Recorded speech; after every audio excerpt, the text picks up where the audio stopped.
दो मिनट की मान का, सम्मान का, श्रद्धा का बार बार नमन। मन के भाव भावनाओं के बादल से बन जाते हैं। देश के हर पर्व पर, हर गर्व पर ये वीर शहीद सदा याद आते हैं। राष्ट्रीय समर स्मारक पर माननीय प्रधानमंत्री द्वारा अमर शहीदों को श्रद्धांजलि अर्पित की गई। भावुक कर देने वाला गौरवपूर्ण पल। याद बहुत आते हैं वो, हमेशा याद रहेगा उन वीरों का बलिदान। कैसे शब्दों में बांधें त्याग तुम्हारा, कैसे भावों के समंदर को समेटें हम, जब देखते हैं नाम तुम्हारा। तुम मुझसे परिचित न थे, मैं भी तुमसे मिला न था। तुमने जीवन दे दिया मेरे लिए, रहूं मैं सुरक्षित हरदम और मेरे जैसे सब रहे सुरक्षित ये देश हमारा। मेरा तुम्हारा रिश्ता है अटूट, हमारी मातृभूमि एक है। तुम्हारा कर्म उत्कृष्ट है, तुम्हारा बलिदान श्रेष्ठ है। The wreath-laying ceremony here at the National War Memorial, a poignant and moving one. The Prime Minister now making his way towards the digital signature book. Time, they say, is a great leveler. It gives as much as it takes away, but paradoxically leaves so much behind: memories, heroes and history. Moments like today relive, recount and recognize the past and its contribution to our today in the most time-honored way of recognizing and celebrating our heroes, their sacrifice.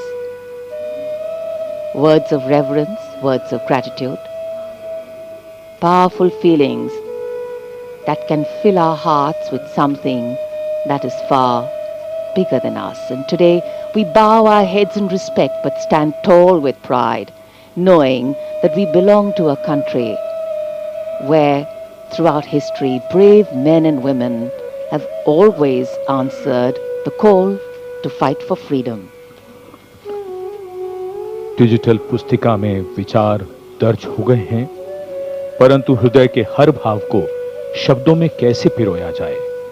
इन वीर सपूतों के त्याग को सलाम लिखा जाए, उनके नाम लिखा जाए, हर पैगाम लिखा जाए। माननीय प्रधानमंत्री अमर शहीदों को श्रद्धांजलि अर्पित करने के बाद अब प्रस्थान कर रहे हैं। They lived to serve and served to save. As the Prime Minister leaves the National War Memorial after the wreath-laying ceremony and moves towards the saluting base at Rajpath, he carries with him the gratitude of a nation for those who protected this country and a deeper responsibility to lead the nation towards a future that is equitable and secure for all. The focus of cows will now move to the saluting base, where after the arrival of the President of India, Kartavya Path will echo with a medley of sounds: clip-clop of hooves on the tarmac, martial music, crisp crunch of marching boots, the mechanized rumble of military machine, and beautiful folk music. माननीय प्रधानमंत्री श्री नरेंद्र मोदी देश के अमर सपूतों को श्रद्धा सुमन अर्पित करने के उपरांत राष्ट्रीय समर स्मारक से कर्तव्य पथ स्थित सलामी मंच की ओर अग्रसर हो रहे हैं। रक्षा मंत्री श्री राजनाथ सिंह ने उन्हें विधिवत विदाई दी है। साथ में रक्षा राज्य मंत्री श्री संजय सेठ, रक्षा सचिव श्री राजेश कुमार सिंह, सीडीएस जनरल अनिल चौहान और तीनों सेनाओं के प्रमुख इस अवसर पर उपस्थित थे। देश का 77वां गणतंत्र दिवस एक समारोह का अवसर तो है, साथ ही हमें उन अमर शहीदों की याद दिलाता है जिनकी बदौलत आज हम सुरक्षित हैं, हमारी सीमाएं सुरक्षित हैं, हमारा देश सुरक्षित है और हमारे देश में अमन चैन है, शांति है, विकास की रफ्तार तेज पकड़ रही है।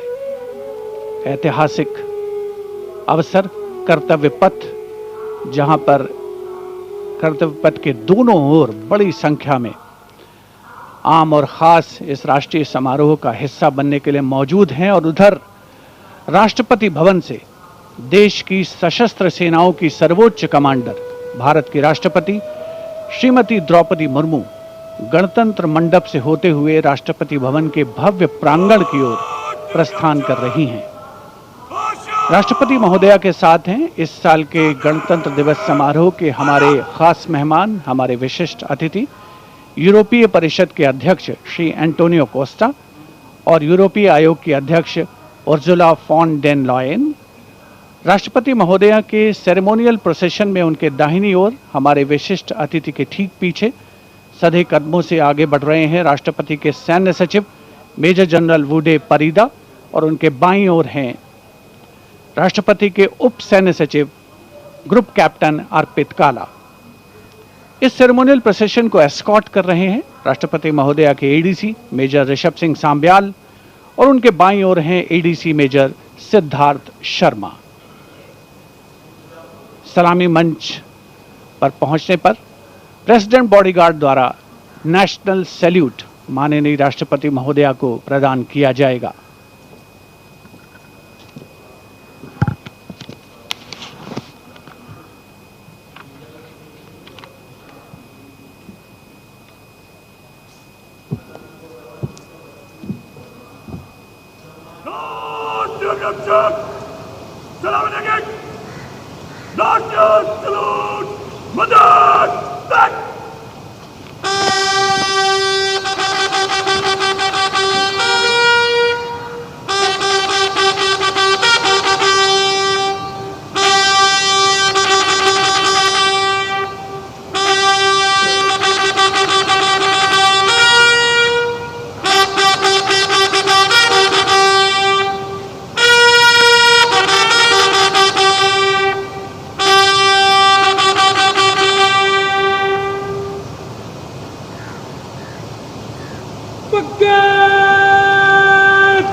राष्ट्रपति भवन के भव्य प्रांगण में प्रेसिडेंट बॉडीगार्ड लाइंड अप हैं और अब आगमन हो रहा है ऐतिहासिक बग्घी का, जिस पर देश की राष्ट्रपति माननीय श्रीमती द्रौपदी मुर्मू, हमारे इस वर्ष के गणतंत्र दिवस के विशिष्ट अतिथि यूरोपीय परिषद के अध्यक्ष श्री एंटोनियो कोस्टा और यूरोपीय आयोग की अध्यक्ष उर्जुला फॉन डेन लॉयन के साथ समारोह पूर्वक कर्तव्य पथ की ओर प्रस्थान करेंगे।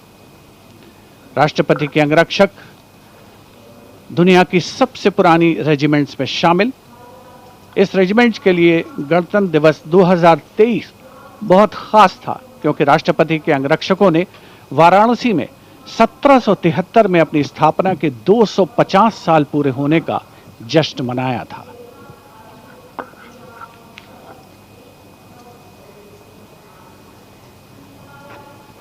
The President's bodyguard, which will escort their Supreme Commander, the President of India, to the saluting basin. This is a splendid view of the forecourt of Rashtrapati Bhavan, the official residence of the President of India.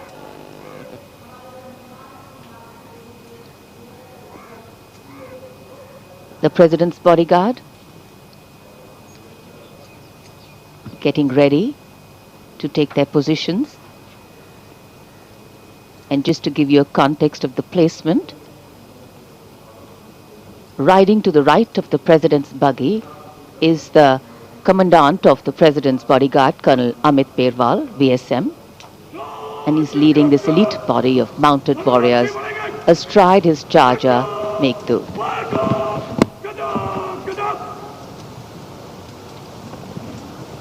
Colonel Amit Perwal gives the command, and to the left of the President's buggy will be riding the second in command, Lieutenant Colonel Angad Singh Thind, astride Arya.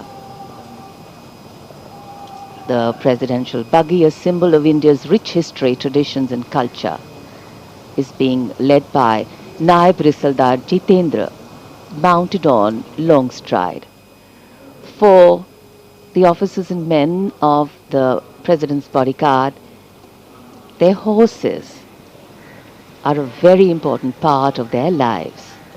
Magnificent bay and dark-colored war horses.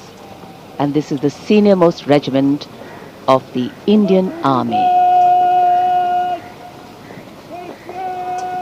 Going around the 44-meter tall Jaipur column.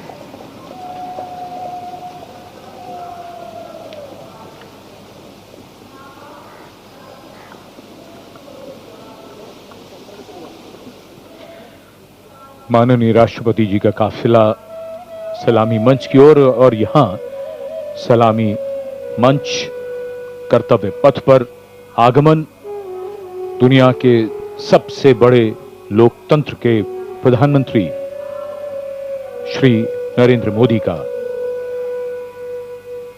उनकी अगवानी रक्षा मंत्री राजनाथ सिंह ने की।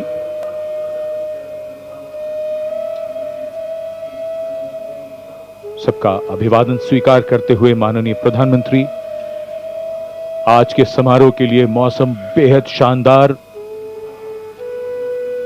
धूप खिली हुई, जनवरी की सर्द सुबह, लेकिन बहुत बढ़िया मौसम।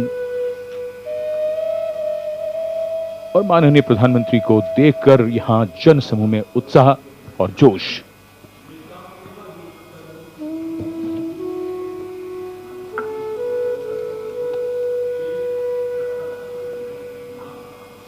Prime Minister Narendra Modi, having arrived at the saluting base, greeting people on either side of the saluting base and the enclosures.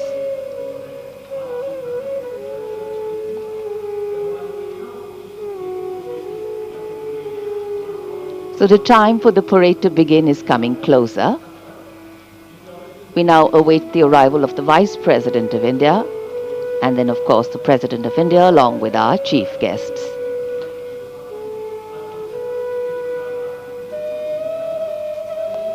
This is also a moment that the present audience here has been waiting for, to see their leaders close, and the strains of Shubh Swagatam welcome the venue, welcome the people, welcome the dignitaries.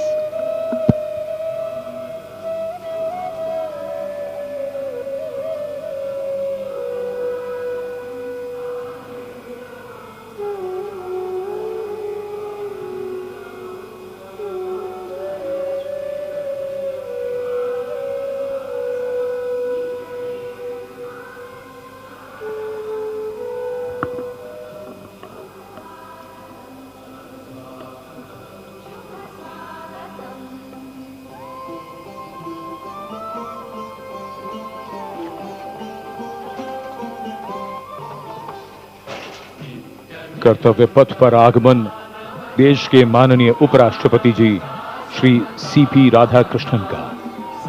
माननीय प्रधानमंत्री ने उनकी अगवानी की और पीछे धुन स्वागतम पंडित नरेंद्र शर्मा के शब्द और पंडित रविशंकर का संगीत।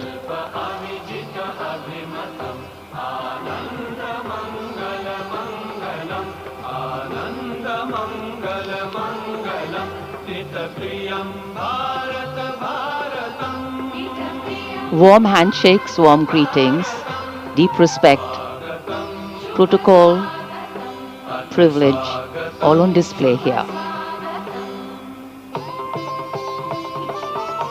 And of course here, privilege of the President's bodyguard to escort the President of India to the saluting base.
The President of India, Srimati Draupadi Murmu, with our chief guests, the President of the European Council, Mr. Antonio Costa, and the President of the European Commission, Madam Ursula von der Leyen, arriving here at the saluting base.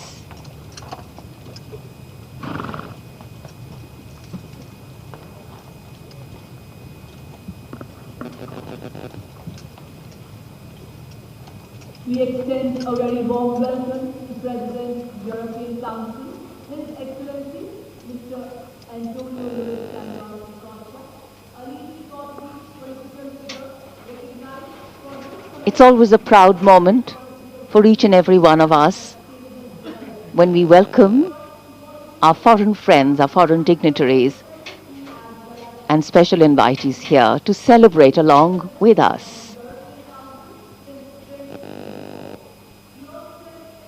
Because what else is democracy if not by the people, for the people, of the people?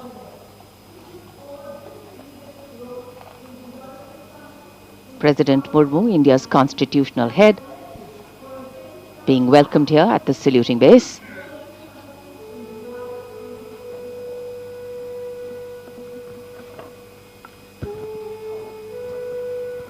माननीय राष्ट्रपति जी और आज के समारोह के दोनों मुख्य अतिथियों के साथ अभिवादन स्वीकार करते हुए उनका परिचय कराया जा रहा है।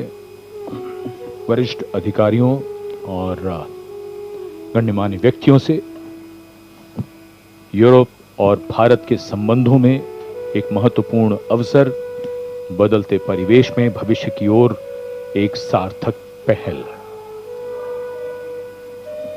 76 साल पहले सन 1950 को सुबह 10:30 बजे 21 तोपों की आवाज ने ऐलान किया था कि भारत अब गणराज्य बन गया है। तब से हर वर्ष ये गूंज दुनिया सुनती है।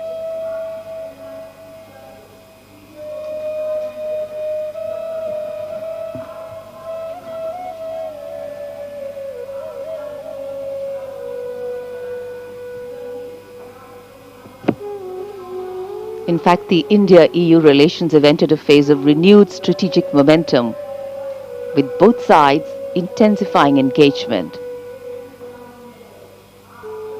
underscoring mutual commitment across trade, investment,